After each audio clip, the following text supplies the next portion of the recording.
Hey, how's it going, YouTube? I am here to talk about the Royal Rumble. It was a big weekend in the world of wrestling, and I just want to talk about it. I'm going to give my opinions and thoughts on the world of wrestling or post-wrestling, what my thoughts are on the Royal Rumble. A bit different than my animation content. I want to branch out a little bit. If you like it, like the video. If you don't, well, I might never make content like this again. Who knows? But anyway, I've decided, just to branch out, be a bit different. I had a lot of opinions on the Royal Rumble. I'm sure you guys all have your opinions on the Royal Rumble, but it was very topical. Obviously, just like every other Royal Rumble, it's probably the second biggest show of the year. Arguably, you might say All Out for AEW is, or maybe SummerSlam is, but realistically, I think in terms of people's conversation about professional wrestling or interest, it's usually between the Royal Rumble and WrestleMania. I mean, I don't think there's much really debate outside of these two events. I know some people have their opinions, but I'm going to get right into it. I'm going to start off with, of course, where the Royal Rumble started off, with the Men's Royal Rumble. I think this is the second year running we started off with the Men's Rumble. Maybe not, I can't, no, I'm wrong. It main evented last year. Oh, it was so bad last year. Which I found kind of funny. I found a lot of hate for this year's Royal Rumble, which I'm not going to say it was the perfect Royal Rumble by any stretch, or was it even in the top 5, but I found it, especially, I think people kind of forget that the Royal Rumble's not been the best event for the last while. I can't really remember a genuinely amazing Royal Rumble in the last few years. To be honest, or one that wasn't quite predictable in the way it was going to go, and this one was no question in the fact that the person we all thought was going to win, especially when Sami Zayn didn't show up.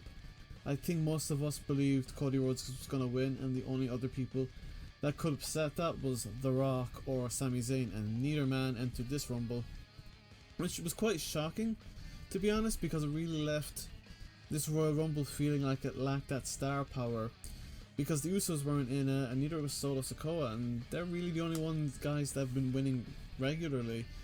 Brock Lesnar has lost a lot of his shine, in my opinion. Bobby Lashley obviously has lost quite frequently to Theory, so it's like, I don't know, and obviously you might say Gunther's a star, but he's kind of like, he's still in the mid-card Intercontinental division. He still hasn't beaten the heavyweights, the Seth Rollins, the Bobby Lashleys, the Drew McIntyres, and so on. So, I mean, Sheamus is the highest profile win he's had, and he is a multi-time world champion, but he hasn't been champion since 2015. Although, on saying that, Gunther did look like a massive star in this Royal Rumble, and Sheamus and him, I hope they do have another match at WrestleMania for the Intercontinental Championship. Him or Drew McIntyre. Obviously, a lot of people saw Gunther and Brock Lesnar line up, face off against each other, and a lot of people are asking for that, but I don't think they're going to squash the Brock Lesnar Bobby Lashley feud just for the sake of having Brock Lesnar challenge for the IC Championship. Now, I would prefer Brock Lesnar versus Gunther, because especially if Gunther were to defeat Brock Lesnar and really get that heavyweight world champion real contender win under his belt, so we can kind of see Gunther get built towards facing either Roman Reigns or Cody Rhodes for the championship. I kind of hope he's the next champion after whoever beats Roman Reigns. Or if Roman Reigns were to hold the belt until SummerSlam, I would love to see Imperium versus whatever remains of the Bloodline. But we'll talk about that a little later. The Royal Rumble overall, my opinion of it was that it was a decent Rumble, but not a worthwhile, memorable Rumble. I don't think we'll be turning this Royal Rumble on to watch regularly. I don't think there'll be a lot of people who will want to watch this a second time. Not because it was bad, but because it was just very unremarkable, and a lot of the people we felt there was going to be contenders weren't in it. Aside from the Logan Paul Ricochet moment where they faced off on either side of the ring and jumped at each other, there wasn't really any memorable moments or memorable spots, because Kofi botched his survival spot.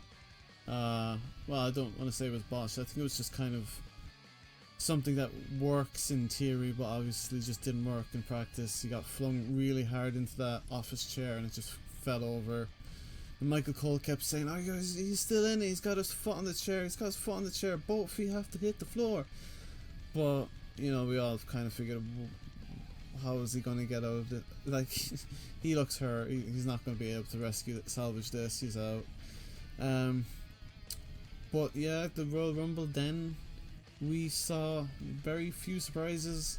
I counted, they showed a graphic revealing the 27 of the guys that are going to be in the Royal Rumble match. I was surprised to see Johnny Gargano was on the list because a lot of people said he was still hurt, but thankfully he made it in, which I was really happy to see him, even though they've completely butchered his theme song. I don't know what it is. Another thing that kind of disappoints about the Royal Rumble is that WWE music, maybe this is controversial, but I feel like this is the worst time period for WWE music. Like, the songs are just so boring. They're all bad for most of them, unless they're old songs that they've had for ages, like The New Day or Sheamus or so on, or not The Miz. The Miz has always had a bad song, but any of the new guys coming through, their songs are so bad and forgettable and unremarkable that when the countdown goes to 0 and you hear the song, part of me's like, who's that? Like, what are they? Santos Escobar, his theme song is just terrible. It's one of the worst songs I've ever. Is even a song? But most of the music, in my opinion, is terrible. It doesn't have scratch on what we used to have back in the Attitude Era, Ruthless Aggression. Even when we had CFO, the music was head and shoulders better. But anyway, that was another thing that takes away from the Royal Rumble, is just shows how important music is. But overall, it's really hard to really have that many strong opinions about the men's Royal Rumble match because it kind of just went how you'd expect it to have gone. Booker T was the only massive surprise, and he didn't really last long, and he looked his age, which you might say is kind of sad or whatever. I mean, he looks in great physical shape, but you know, he's quite slowed down, obviously. I mean, great for someone of his age and someone who has as many bumps as he does, because he wrestled for well over 20 years, and not a, you know, easy to work style either. So, and he's been on the indies active as well, so it's not like he's been sitting down doing nothing. He's been quite active for the last few years anyway. Booker T, there was obviously Logan Paul was the other surprise. I was quite I'm not a fan of Logan Paul at all. I don't like him. I don't think anyone over 12 likes the guy. Obviously a lot of people want to say, oh, give the guy credit, he can wrestle, and it's like, I don't want to give him credit. I don't like him. I obviously personally, after all the controversies around this guy, wish he wasn't around. Not going to pretend like I want to see him, so I'm never going to give him credit for anything he does. Edge was the other surprise, and to be honest, I was not thrilled to see Edge because I had hoped that this feud with the Judgment Day was over. Now, maybe this is just for the Rumble and he's not going to be back for Mania, but being completely honest, I really don't want to see Finn Balor versus Edge, especially if it ends with Edge winning. I prefer the idea of just Edge putting over the young talent, but especially with the way the feud ended, like Judgment Day were set up real well to go on to do whatever else they were going to do. They haven't really achieved anything since, but they were really getting over. They're really doing good stuff. I really enjoy them on Monday nights, and if they just go ahead and lose to Edge at WrestleMania, you know, it kind of just puts the stop on their wheels immediately. So I really don't like that idea. And obviously he came back and threw out, did he throw out all the members? I think he threw out, he immediately threw out Finn Balor and Damian Priest, but I don't remember. I think Dominic Cruz eliminated Edge then, if I can remember correctly. But however, that doesn't matter too much. Your final four ended up being, I believe it was Austin Theory, Logan Paul, Cody Rhodes, and was it? Yeah, it was Ed. No, it wasn't Edge. Damn, can't remember. Oh, it was Gunther. Duh. I was really hoping Gunther would win it because Edge was, oh, not Edge, Cody Rhodes was a very predictable winner. I think the crowd wasn't really into. They did wrestle for quite a bit, and it was good, the action we saw between them, but I don't think they really got anyone believing that Gunther was going to WrestleMania. I really had hoped for it. They'd put out a shock win for the number 1 to number 30, eliminating all those guys, but Cody won. Was it the right call? Probably. If Sammy's not going to win it, it would probably have to be Cody Rhodes. He's still very popular with the current fans, and they're still cheering him massively. He got a good pop when he came out, but it wasn't as big a pop if they just had not announced him for the Royal Rumble. I think most people feel that same way. If that Cody Rhodes was just a surprise number 30 entrant, he would have got a far bigger pop. And giving us all those recovery updates, it just kind of spelled it out for us that Cody was going to win the Royal Rumble. So that's kind of my thoughts. Cody wins the Royal Rumble. He was predictably going to win it when, as I said, Sami Zayn and The Rock weren't going to be in it. So there's not really any strong opinions on this Royal Rumble, and that's what's maybe the worst thing about it. Some people say the worst thing you can be is indifferent, and yeah, this definitely I feel very indifferent about this Royal Rumble. I don't hate it. I didn't. I mean, it was vastly better than last year's Royal Rumble. Last year's Royal Rumble felt like WWE was on the verge of death. It was just so boring, and obviously compounded with the fact that they were going at Roman Reigns versus Brock Lesnar for the 3rd WrestleMania in a row. So Cody Rhodes versus Roman Reigns, or Cody Rhodes versus Sami Zayn, or even Cody Rhodes versus Jey Uso, whatever way this road to WrestleMania goes, whatever twists and turns it takes along the way, I am much more happier about the idea of Cody Rhodes being the challenger than Brock Lesnar. I like anyone but Brock Lesnar and Roman Reigns at this point. Brock Lesnar, Bobby Lashley, I don't mind. Brock Lesnar, Drew McIntyre again, would be fine. Seth Rollins, I don't mind. You know, just enough of those two together. Their matches are never good. It's not like Randy Orton versus John Cena, where you had some blinders, where you had some bad matches, you had some classics. They never do anything special. They never do anything unique with those matches, aside from the Last Man Standing match, where they pull the tractor out of freaking nowhere. Like, they do the same match all the way up until that Last Man Standing match. We finally get something different.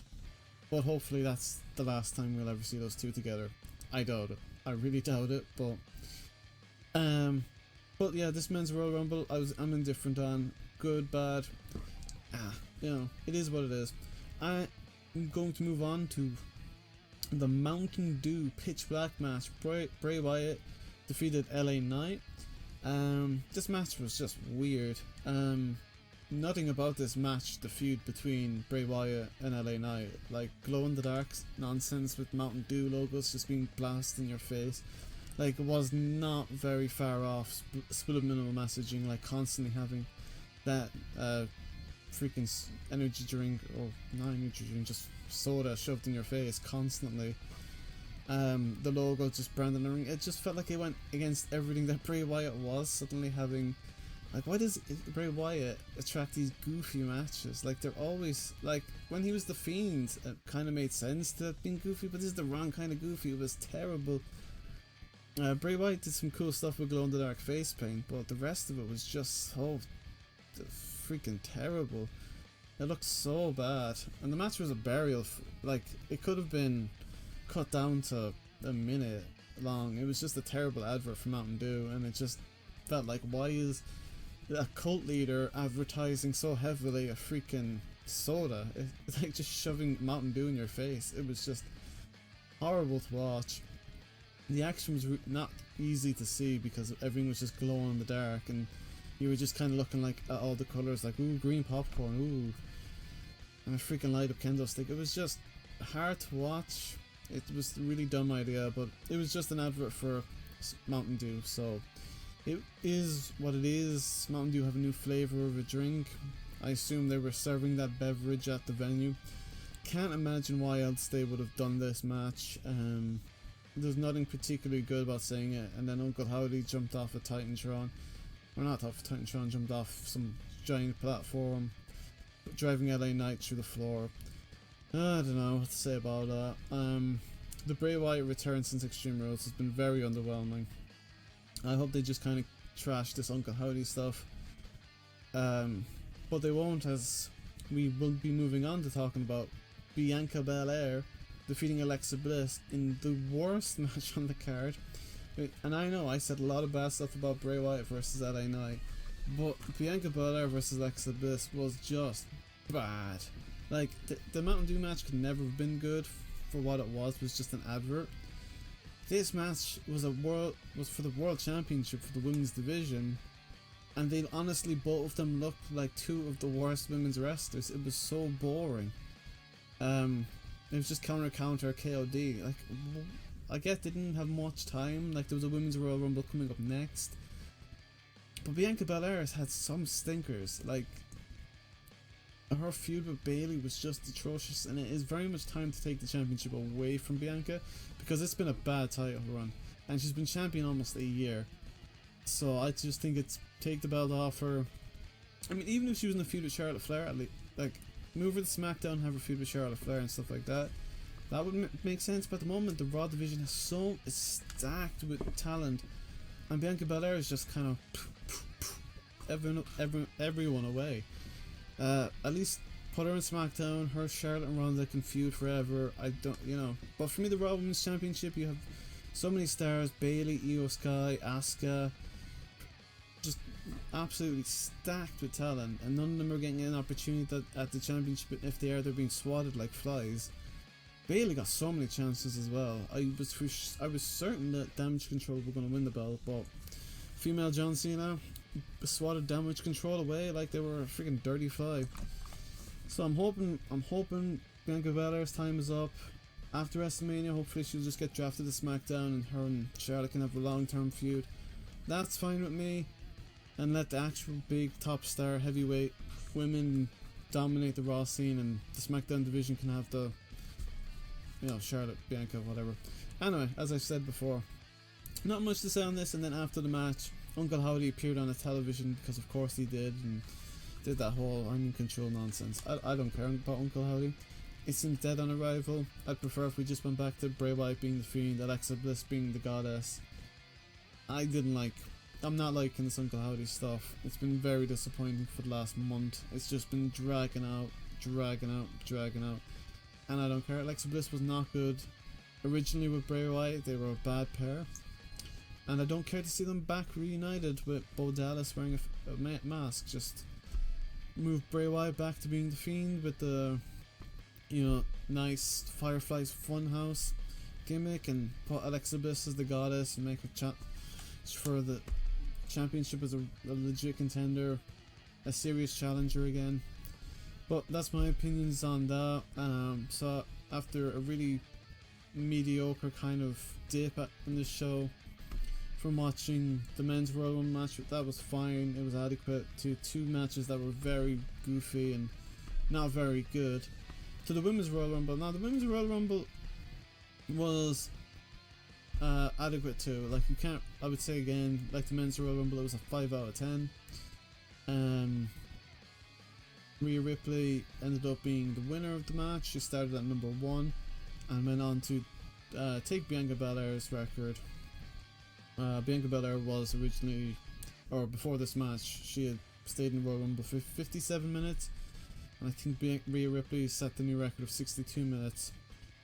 Rhea Ripley was incredibly impressive. She was the right winner. I think most of us had predicted her to win, and it was the right thing to have her win. She's been part of the Judgment Day. A lot of people say she's the best part of the Judgment Day. I just think they work all well together. I think it's very unfair to say she's the only good part. I think Dom has been doing a fantastic job. Finn Balor's incredible. Damian Priest has jumped up massively in my estimation. So I think that they all just complement each other super well, and I hope I hope Judgment Day, to be honest, is like the heel New Day, and I hope if Big E does come back, we do get a feud between Judgment Day and New Day. I think that would be fantastic. But moving back to the Women's Royal Rumble, it was okay, it was adequate, there wasn't any huge surprises. Beth Phoenix wasn't in the match, even though she attacked Rhea Ripley before the match during the Royal Rumble, so it's kind of a surprise she didn't come out in the Rumble too. So you're getting surprises that there aren't any surprises. No Trish Stratus, no Tori Wilson. which is kind of a shame. I always love to see for the last few Rumbles, but they have been bringing a lot of female talent back, so obviously that is why they needed female talent. And you want to build up your division, you want to create new stars, you don't want the division to be as empty as it has been for the last while, and it worked. Overall it was an adequate Royal Rumble. I don't have any strong feelings towards it. There was nothing about it aside from Rhea Ripley. I think her nose piercing got taken out at one point, and obviously Asuka came back with a new gimmick, which I'm really excited. I'm really hoping Asuka has some new fire, because she's been so irrelevant for the last number of years. So I'm hoping this new character change isn't just superficial. I hope she actually does challenge for the championship. Maybe she gives Rhea Ripley her first real challenge for that title if Rhea Ripley does beat Bianca at WrestleMania, which I really hope. As I said prior, after seeing Bianca Belair have another stinker of a match after all her stinker matches with Bayley, I think, and then having a stinker against Alexa Bliss, I think it's about time Rhea Ripley beats Bianca for the championship. But it might be Rhea Ripley versus Charlotte Flair. I don't think so, but you never know. You never know. So the Women's Royal Rumble match as well. You had Liv Morgan go from number 2 all the way to being the last person to be eliminated. So that was kind of a surprise. Liv Morgan's momentum very much dried up when she tapped out to Ronda Rousey. So I thought they were just done pushing her, but it looks like they still have plans to keep her up in the upper card of the women's division. I don't know if she'll be getting a chance against Charlotte Flair anytime soon. Obviously we have to get away from the Sonya Deville match between Charlotte Flair and Sonya Deville. Will be in a pointless match for the SmackDown Women's Championship on Friday. I don't think anyone cares about that, because obviously Sonya Deville's not becoming champion. She's the least credible challenge. I mean, on Raw 30 they brought her out just to lose to Bianca Belair, so I don't know what build they're having. And the reason she got the match is from complaining and whining. Like, that is the worst build to a women's match ever. So yeah, overall it was probably, I mean, I saw a lot of people, most people seem to say that the Women's Royal Rumble was better than the Men's Royal Rumble. I'm inclined to agree, but say not by much. And to be honest, the Men's Royal Rumble kind of was its own failure, in the fact that the way they announced Cody Rhodes before the match, and so they really just got rid of one surprise. And the fact that we heard a report before the Royal Rumble saying that they were happy with their surprises, so we thought, oh, The Rock and Sammy The Rock has to be confirmed there. And there was even reports that Randy Orton and Matt Riddle were coming back. So yeah, I think the Men's Royal Rumble had higher expectations to fill. Now on to the main event. Roman Reigns defeats Kevin Owens in a result that shocked no one. Yeah, I think the only reason this match was the main event was because they wanted us to believe that they were going to end the show on an angle that was so big it had to be the main event. But to be honest, the angle, they could have put mid-card, they could have opened the show on that angle and had Cody Rhodes winning the Royal Rumble as the main event. It wasn't that. Like, I know for some people Sami Zayn being kicked out of the Bloodline's absolutely huge, and I'm seeing some absolute bonkers takes saying this is the best storyline in wrestling. It's not. It's not the best storyline in wrestling. It's not even the best storyline in the last year. It's decent, like, it's long, but Sami Zayn in the Bloodline, it's, well, first of all, it's not even over. But MJF versus CM Punk, as much as people want to shit on CM Punk, it was still a better feud. Like, structurally logical, it made way more sense. Don't get me wrong, I'm not saying you're wrong for liking the storyline, and if you like Roman Reigns and you like Sami Zayn, I'm happy for you. But this isn't the perfect storyline. There's a lot of holes in the story. Like, before Raw 30, Paul Heyman was like, oh, please reconsider, Roman, please let Sami Zayn back in the Bloodline. Then Raw 30 comes up and Paul Heyman's like, I wish you would die, Sami Zayn, I wish you would die. And it was just bizarre, the sudden tone shift. There's a lot of other issues. I could do a deep dive into all my issues with this feud.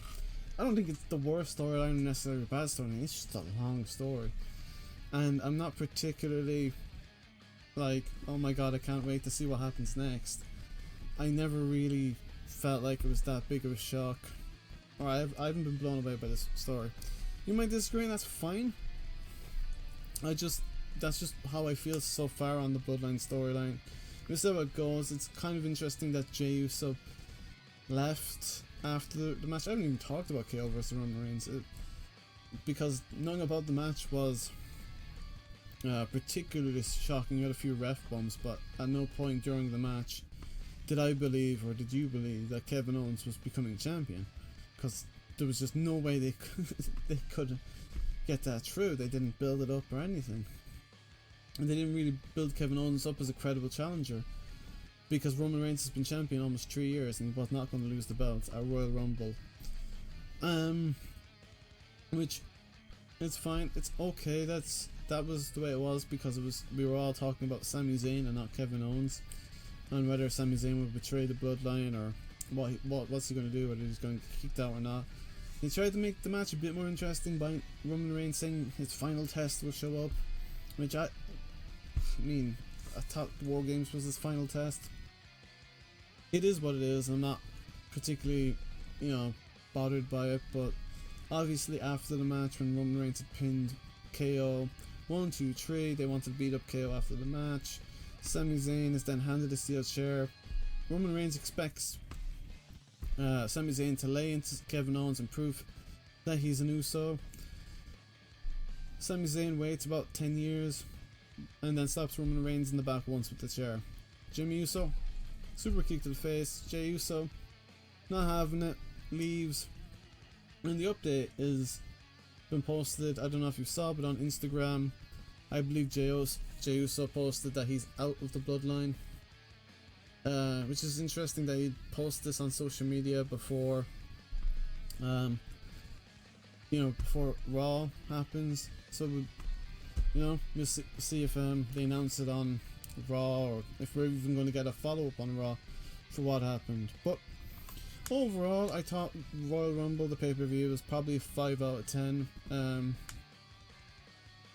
I don't have any strong feelings for it. I don't think it's storyline perfection or perfect storytelling, as some people are saying. I think that's just completely outrageous to say that this is the perfect wrestling story. It's alright. Like, if you're a fan of Roman Reigns and Sami Zayn, you've got a lot to look forward to. If you're not a fan, or from me and a lot of other wrestling fans, feel like this has just been dragged out for so long, it's hard to really be that motivated about where it goes. A lot of people are quite polarized. I find it quite a polarizing story, but you either love it or you hate it. There's not really an in-between for it, and that's fine. It looks like, as long as we get a conclusion, it looks like that conclusion is finally coming. Come Royal Rumble, or come WrestleMania, we should hopefully see an end to the Roman Reigns title reign, and hopefully an end to the Bloodline. It'll be interesting to see where it goes from there. But what we do know is that Cody Rhodes will be challenging Roman Reigns at WrestleMania, because I genuinely can't see them putting the belt on Sami Zayn for WrestleMania. He might win it at Mania. They might do a switcheroo and have Cody Rhodes challenge or lose his spot to Sami Zayn, which I don't think they will do. They might change it to a triple threat or a fatal 4-way. We've got a good few months before WrestleMania, so there's a long time to go. But yeah, there is a lot of different ways they can go with this. It's going to be an exciting time if you're a wrestling fan. I think what they will probably end up doing is, there's a good chance, is having Roman Reigns wrestle both nights.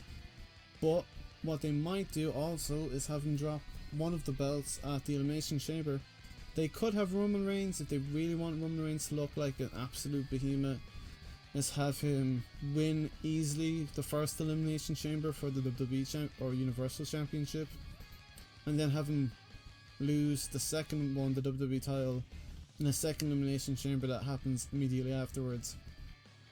They might have him do 2 Elimination Chambers in one night, similar to what Edge did back in a freaking decade ago.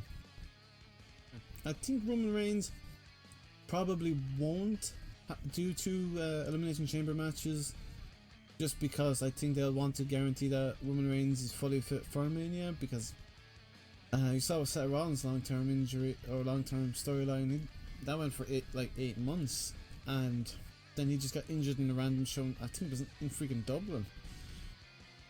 Of all places, he got injured in a house show. So there's a good reason to believe that they'll probably try their best to try and protect Roman Reigns for WrestleMania. So I don't know if they'll even put him in the chamber, but it's hard to see what they'll do, because there's no WWE Championship. There's no #1 contender to be crowned, so it's kind of hard to see unless we could see anything really happen. It's really hard to really speculate, especially because WrestleMania is all the way in April. So there's a lot to happen between now and then. Obviously, the Elimination Chamber pay-per-view is going to really answer a lot of the questions for us. But Cody Rhodes, overall, I'm not disappointed with him winning, because, well, A, I think we all saw it coming, and B, he hasn't challenged. He didn't even challenge for the AEW Championship only once against Jericho like years ago, so he hasn't been in a world title picture in a long time. So there's still to look forward to. I'm not depressed or upset by what had happened at the pay-per-view, but overall, yeah, I'd have to give the show 5 out of 10, because nothing really was spectacular. Nothing really blew my mind or had me out of my chair. I don't think this is an event I'll ever watch again on repeat, unless it had something to do with watching every Royal Rumble ever. But there was nothing about this that was special. Maybe that's harsh, maybe that's called for, but overall, I would just say it was a fine Royal Rumble. Inoffensive is probably the best word I can use to describe it. There's just nothing upsetting, nothing to be angry about. It was just a show that happened. But overall, let me know what you thought below. Like, share, subscribe, all the shtick. If you didn't like the video, if you don't want me to be doing these kind of shows, you want me to stick to the animation, that's fine. But I just had a lot of opinions on this Royal Rumble, and I'm excited for the road to WrestleMania. I'm excited for the road to Revolution in AEW. So we've got a good few exciting months ahead of us as wrestling fans, and we'll see where things go. Have an awesome day, and goodbye. Welcome to my party, we're just getting started.